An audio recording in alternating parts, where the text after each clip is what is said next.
কিশোরগঞ্জের মিঠামইন উপজেলায় হাওরের বুক চিরে নির্মিত বহুল আলোচিত ও সমালোচিত অল ওয়েদার সড়কের মিঠামইন জিরো পয়েন্ট থেকে অষ্টগ্রাম জিরো পয়েন্ট পর্যন্ত এই ১৪ কিলোমিটার সড়কে দৃষ্টিনন্দন আলপনা নিয়ে সোশ্যাল মিডিয়ায় ঝড় বয়ে যাচ্ছে। বাংলা বর্ষবরণের অংশ হিসাবে দেশের ইতিহাসে দীর্ঘতম এই আলপনা আঁকা হয়েছে। বাংলালিংক ডিজিটাল কমিউনিকেশন লিমিটেড ও বার্জার পেইন্টস বাংলাদেশ লিমিটেড এই উদ্যোগ নিয়েছে। বেসরকারি উদ্যোগে আলপনাটি আঁকা হলেও এই কার্যক্রমে স্থানীয় জনপ্রতিনিধি, সংসদ সদস্য ও জনপ্রশাসনও যুক্ত আছে। কিশোরগঞ্জ জেলার ৩ হাওর উপজেলা, বিশেষ করে ইটনা, মিঠামইন ও অষ্টগ্রামের মধ্যে যোগাযোগ স্থাপনের জন্য দীর্ঘ ২৯.৭৩ কিলোমিটার ইটনা মিঠামইন অষ্টগ্রাম সড়ক তৈরি করা হয়।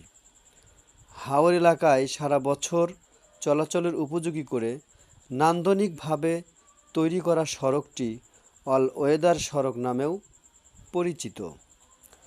হাওরের বিশাল জলরাশির বুক চিরে থাকা এই সড়কটি ২০২০ সালের ৮ অক্টোবর উদ্বোধন করেন সাবেক প্রধানমন্ত্রী শেখ হাসিনা। এই সড়কের মিঠামইনের জিরো পয়েন্ট থেকে অষ্টগ্রাম জিরো পয়েন্ট পর্যন্ত ১৪ কিলোমিটার নানা রঙে এই আলপনা আঁকা হয়েছে। সুপ্রিয় দর্শক, আপনারা জেনে থাকবেন এই কিশোরগঞ্জেই আমাদের বাংলাদেশের সাবেক রাষ্ট্রপতি অ্যাডভোকেট আব্দুল হামিদ ওনার জন্মভূমি।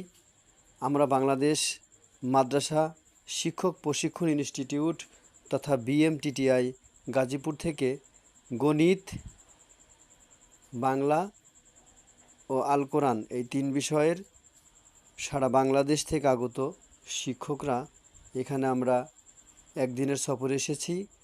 এই হাওর এলাকা, এখানে আসলে বাংলার আল্লাহ প্রদত্ত যে প্রাকৃতিক দৃশ্যগুলো, বিশেষ করে হাওর, এটা না দেখলেই নয়। এটা আপনি আসেন, আপনার মনকে আনন্দিত করবে। আজকে এ পর্যন্তই। অন্য একদিন অন্য বিষয়ে কথা হবে। আল্লাহ হাফেজ, ভালো থাকবেন।